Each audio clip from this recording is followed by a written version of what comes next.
Señoras y señores, tengan todos ustedes muy buenos días. Vamos a conversar ahora acerca de colicistitis aguda en gestantes.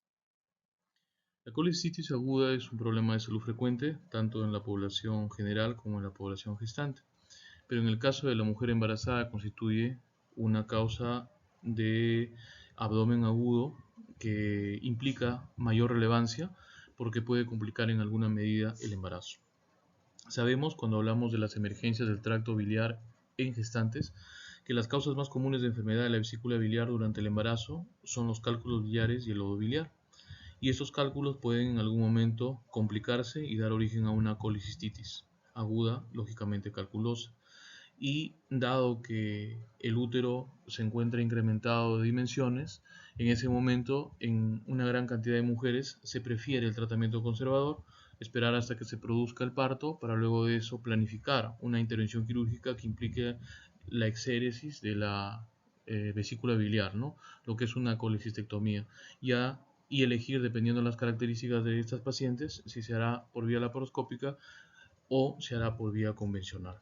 Sin embargo, hay otras mujeres en las cuales la colecistitis, debido a sus molestias, dolor generalmente importante, va a terminar en cirugía. Se sabe que esto sucede en el 40% de las embarazadas sintomáticas, es decir, de 10 mujeres que presentan síntomas debidos a una colecistitis aguda calculosa, 4 de ellas, es decir, el 40%, van a terminar en una cirugía antes del parto. La incidencia es variable de realidad a realidad, pero de manera general se asume que es de 1 en 1200 embarazos, y para el caso de aquellas situaciones en las cuales, además de existir la colecistitis, existe una complicación de cálculos en el colédoco.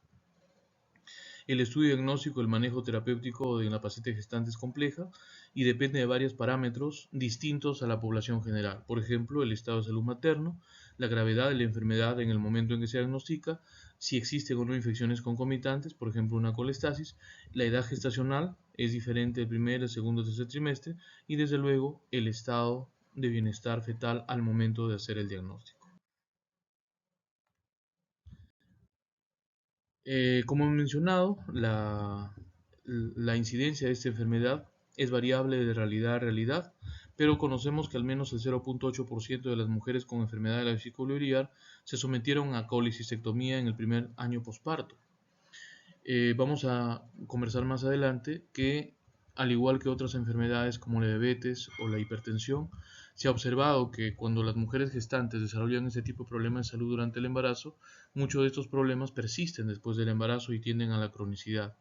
Eso que se ha visto en la hipertensión, que se ha visto en la diabetes, también pasa en la enfermedad vesicular, y esto explicaría por qué existe un aumento de la incidencia de casos de colecistectomía luego de que se aproció el parto durante el primer año post, ¿no? A pesar de su aparición relativamente poco común durante el embarazo, el 81% de las mujeres con síntomas de enfermedad de la vesícula biliar tuvieron su primer ataque dentro del año posterior al embarazo, ¿no? Y muchas de ellas terminaron en intervenciones quirúrgicas, ya sea laparoscópicas o de tipo convencional.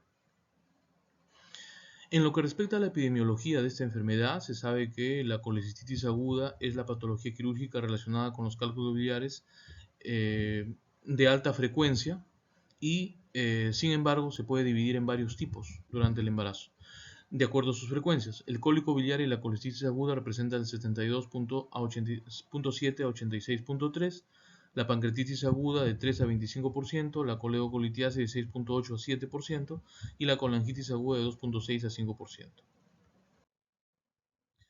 Los factores de riesgo que están involucrados en el desarrollo de colicistitis aguda durante el embarazo son diversos, pero dentro de los más importantes se menciona a la presencia de barro biliar, la multipalidad, la diabetes mellitus, la obesidad, la cirugía bariátrica, los anticonceptivos orales, la edad también está involucrada y desde luego el volumen y la función de la vesícula biliar.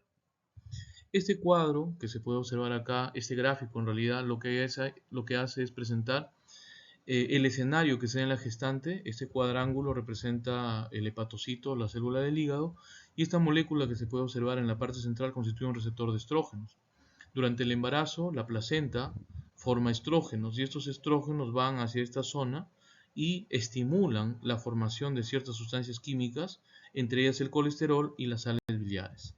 Y es precisamente los derivados del colesterol y también de las sales biliares los que van a predisponer a la formación luego de piedras o cálculos a nivel de la vesícula. Y esto explicaría por qué existe un incremento discreto en la incidencia de colecistititis calculosa durante la gestación. La imagen que ustedes pueden ver en este momento nos permite observar cómo durante el embarazo se vaya produciendo el incremento del tamaño del útero.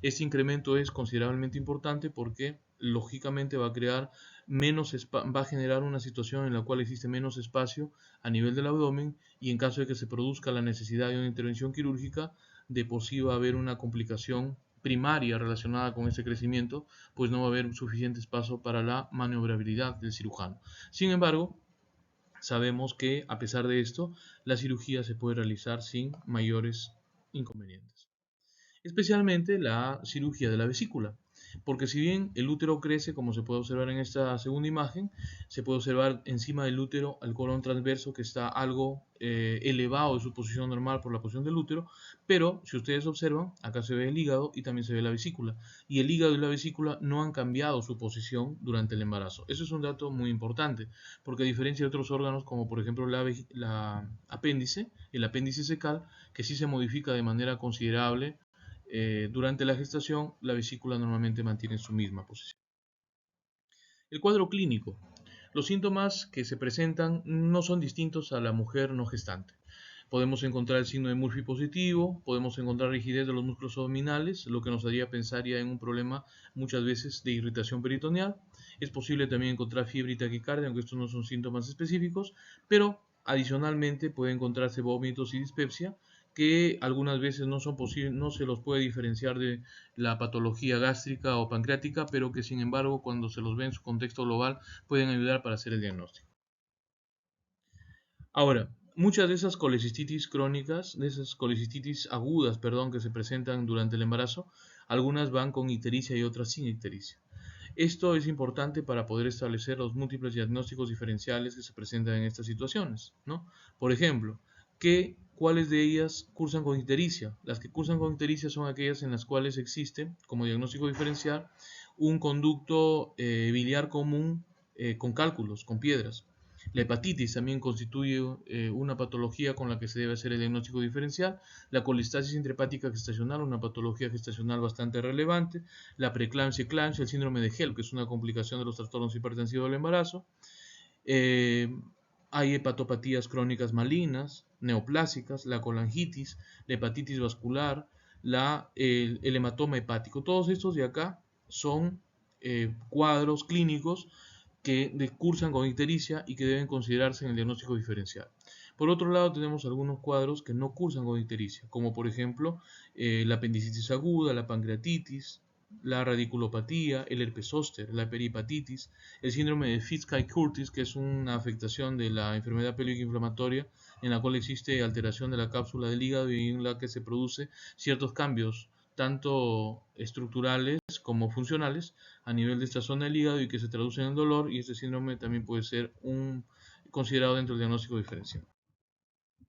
¿Cómo se hace el diagnóstico de colecistitis aguda? Bueno, el diagnóstico puede ser clínico, lo dicen las guías de Tokio, se combinan tres factores: aspectos clínicos, aspectos laboratoriales y aspectos de ayuda de imágenes, como son la ecografía, el ultrasonido endoscópico y la resonancia magnética. En lo que respecta al laboratorio, los parámetros que se observan en la diapositiva son los que se pueden considerar en cuenta, ¿no? Granulocitosis, desviación izquierda, un PCR mayor de 40 miligramos por litro, transaminasas, fosfatasa, amilasa y ácidos biliares elevados.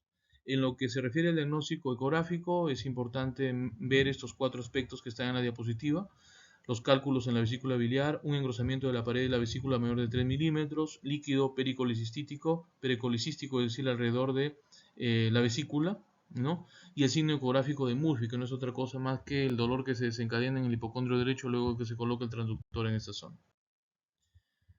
La ecografía abdominal sigue siendo una ayuda diagnóstica muy importante en el cuadro de colecistitis, pero también se pueden utilizar otras ayudas, como se puede ver acá en la imagen, que es una resonancia magnética nuclear.